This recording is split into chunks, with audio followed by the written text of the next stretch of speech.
Santísima Virgen María. Y tiene todo un honor, ¿por qué? Porque nos trajo al Salvador. Sin ella no hay Salvador. Y más aún, hubo momentos inclusive en que la iglesia entera fue solo ella. Solo ella. Avance un poco más en ese honor. El día de Pentecostés, ¿por qué viene el Espíritu Santo? ¿Porque estaban los 11 buenísimos pidiendo el Espíritu Santo?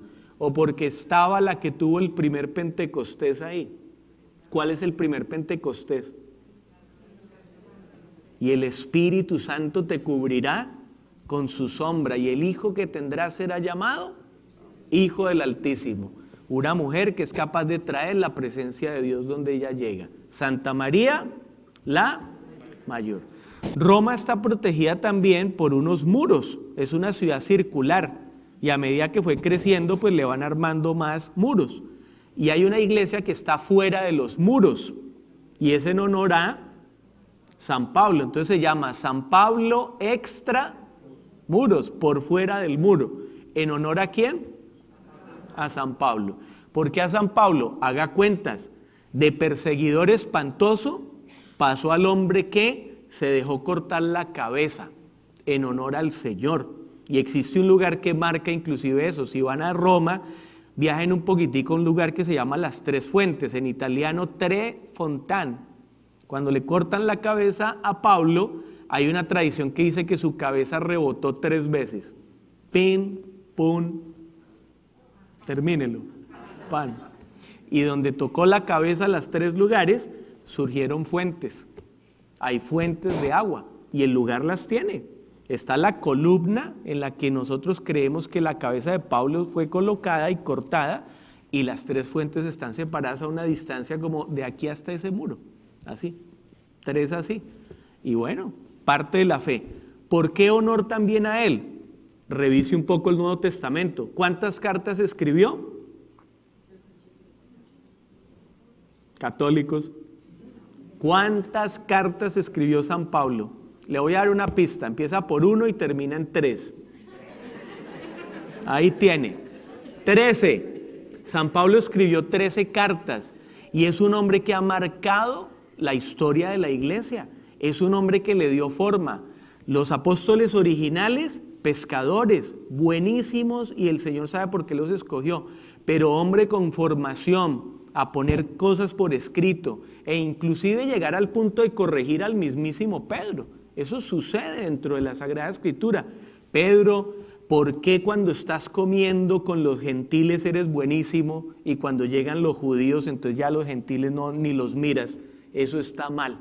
En presencia de Dios todos somos igualitos y nos queremos todos. Y el pobre Pedro, el Papa y todo lo que le ocurra, pero San Pablo le pegó su corregida.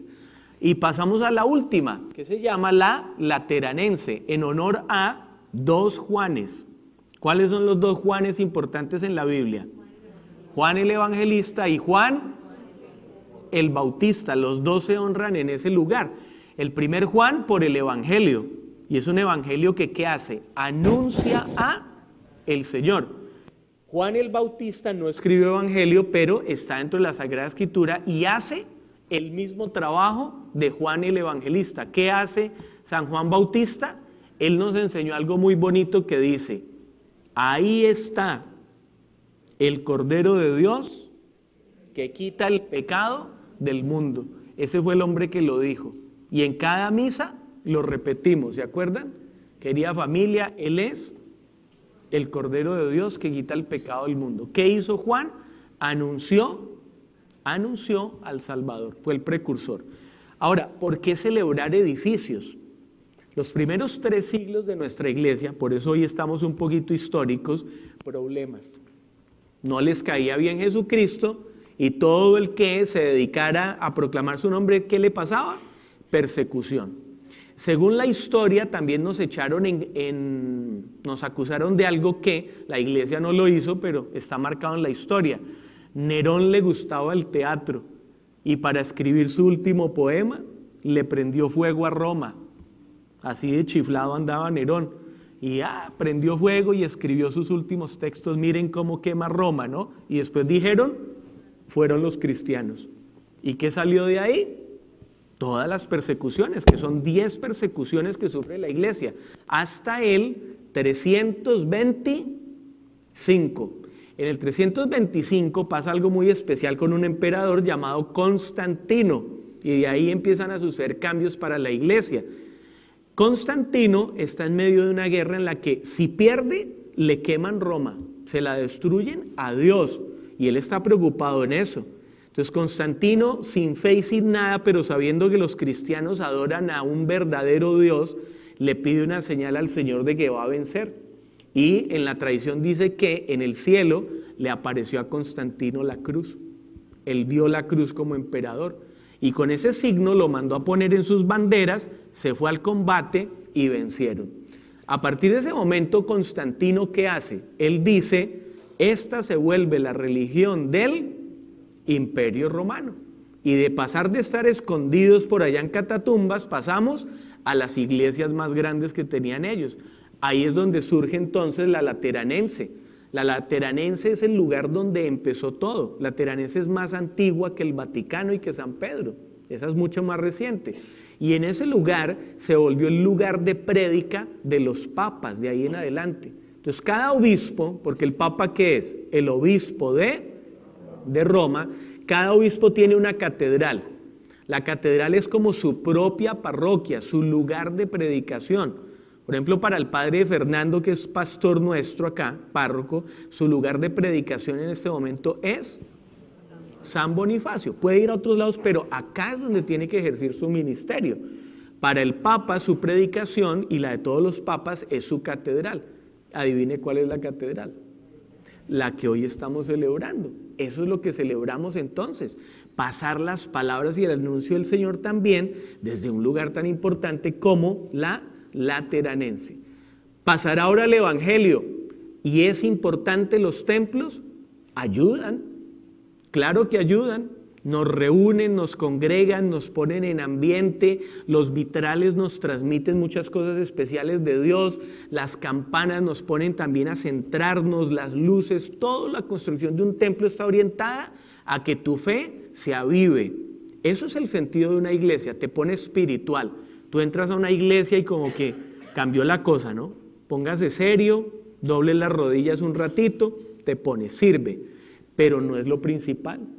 Los primeros 3 siglos no había iglesia, pura cueva, por allá escondido, y pasando mensajitos, oiga, la próxima misa es aquí donde pero no vayan a avisar porque nos llegan los romanos, nos fritan.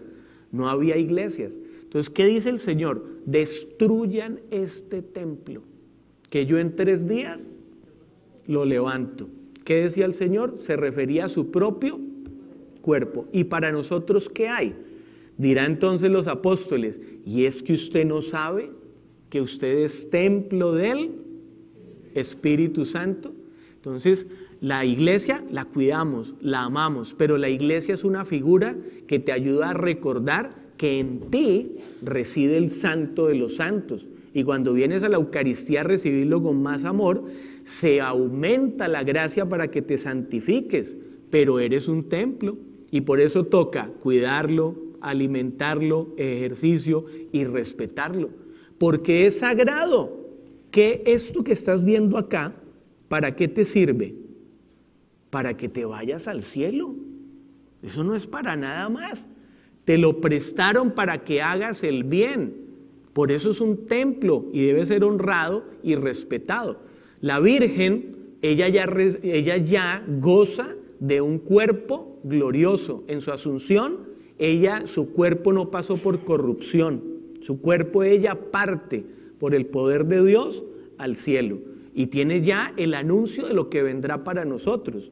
Nosotros morimos y a menos que tengas un nivel de santidad enorme y el Señor quiere enseñarlo a los cristianos, te da un cuerpo incorrupto, te destapan en 5 años y el cuerpito todavía está ahí. Eso es un signo de santidad para nosotros, pero en general a los demás, nosotros los mortales, ¿qué nos pasa?